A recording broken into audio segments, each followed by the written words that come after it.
Assalamualaikum warahmatullahi wabarakatuh. Kami danillah tabaraka wa ta'ala musliman ala Rasulullah sallallahu alaihi wasallam. Alhamdulillah, saudara-saudara para pemuda pembangun negeri yang saya cintai. Selamat bertemu dalam Enjoy Studi Manajemen Organisasi dengan saya R. Arif Wibowo. Kali ini kita akan mengawali studi perdana manajemen organisasi. Semoga kita mendapatkan ilmu dan wawasan yang benar, tepat, bermanfaat, dan berkah. Saudara-saudara pemuda pembangun negeri tercinta, materi apa yang akan kita bahas dalam pertemuan perdana ini? Yang pertama adalah mengapa kita harus belajar manajemen organisasi.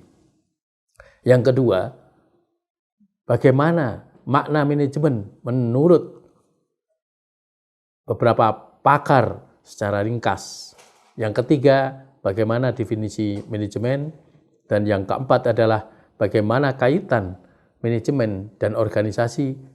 Yang kelima adalah bagaimana karakteristik manajemen. Dan yang berikutnya adalah fungsi manajemen. Mari kita siapkan diri, simak informasi, dan aplikasikan menuju kreasi inovasi. Saudara-saudari saya cintai, mengapa kita harus belajar manajemen organisasi? Kita pasti punya cita-cita. Kita tak lepas dari tujuan yang akan kita capai. Apakah itu tujuan personal individual ataupun goal organisasi? Kita ingin memberdayakan sumber-sumber daya manusia, sumber daya finansial, sumber daya alam, sumber daya teknologi, dan yang lainnya seoptimal mungkin.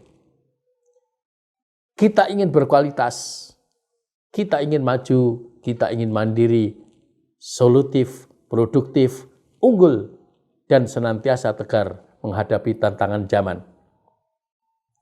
Semuanya itu tidak akan bisa terwujud tanpa menguasai manajemen yang andal. Itulah perlunya kita belajar manajemen organisasi. Mengapa demikian? Karena manajemen merupakan pencapaian tujuan-tujuan organisasi melalui perencanaan atau planning, pengorganisasian atau organizing, pengaturan staff atau staffing, pengarahan atau kepemimpinan atau yang disebut dengan directing, ya. Kemudian pengendalian atau pengontrolan segala sumber daya organisasi secara efektif dan efisien. Saudara-saudara, pastikan bahwa Anda paham tentang efektif dan efisien. Efektif maknanya adalah tepat sasaran atau sampai tujuan. Sedangkan efisien adalah bermakna irit, simplisitas, hemat, tidak boros. Saudara-saudara yang berbahagia, bagaimana pandangan pakar tentang manajemen? Mari kita simak pendapat-pendapat berikut. Yang pertama adalah Mary Parker Follett berujar bahwa tindakan guna memperoleh sesuatu melalui orang adalah manajemen. Kemudian yang kedua adalah Loy E. Boon dan David L. Kurz mengatakan bahwa manajemen adalah pemberdayaan manusia dan sumber-sumber daya lain untuk mencapai tujuan.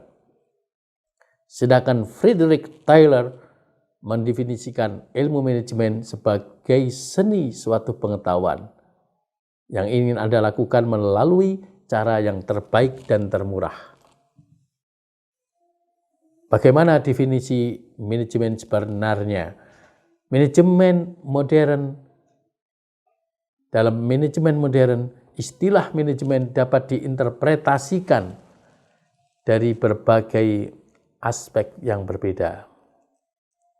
Seperti manajemen sebagai proses, manajemen sebagai disiplin ilmu, manajemen sebagai individual atau manajemen sebagai karir.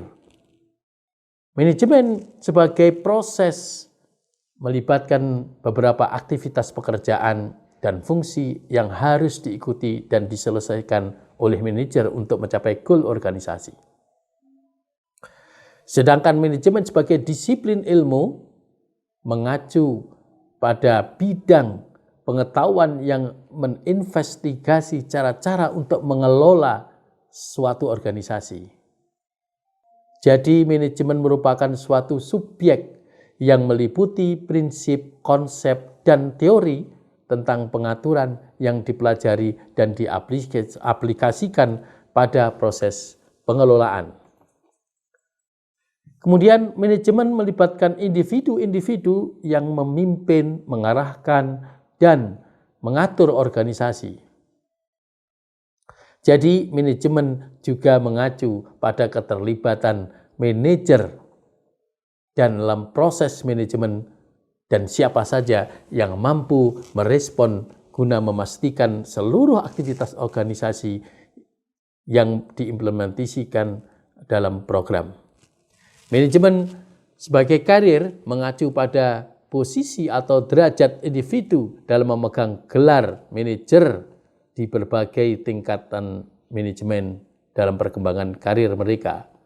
Jadi, manajemen adalah serangkaian kegiatan yang dirancang untuk mengelola tugas-tugas tertentu dengan mengatur sumber daya guna mencapai tujuan organisasi secara efektif dan efisien melalui minimal 4 fungsi dasar manajemen, yakni perencanaan, pengorganisasian, kepemimpinan, dan pengendalian.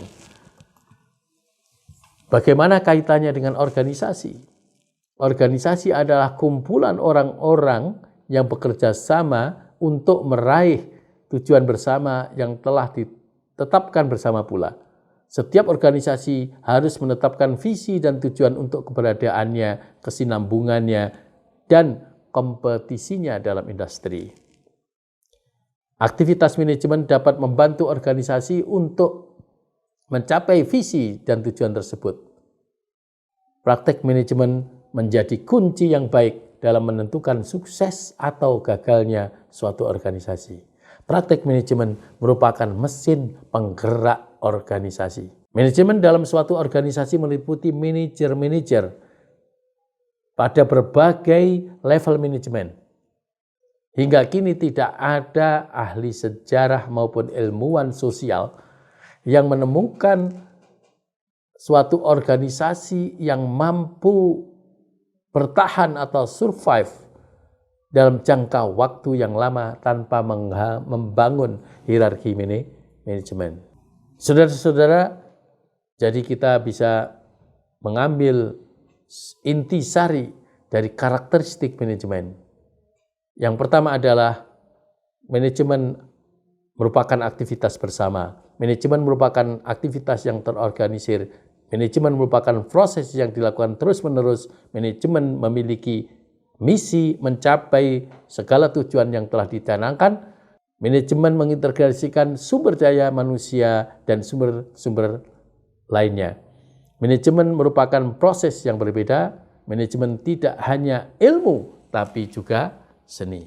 Yang terakhir, bahwa manajemen bersifat universal. Saudara-saudara, nampak sudah fitur-fitur manajemen bahwa manajemen meliputi 4 fungsi, yakni perencanaan, pengorganisasian, pengarahan atau kepemimpinan, dan pengendalian atau kontrol.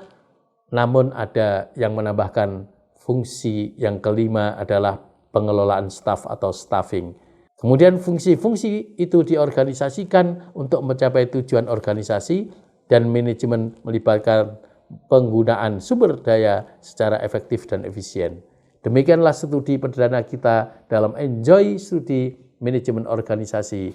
Insya Allah kita akan bertemu kembali dengan membahas 5 fungsi manajemen tersebut secara rinci dan membahas pula kompetensi dan peran manajer. Semoga bermanfaat. Sampai bertemu lagi pada studi berikutnya. Wassalamualaikum warahmatullahi wabarakatuh.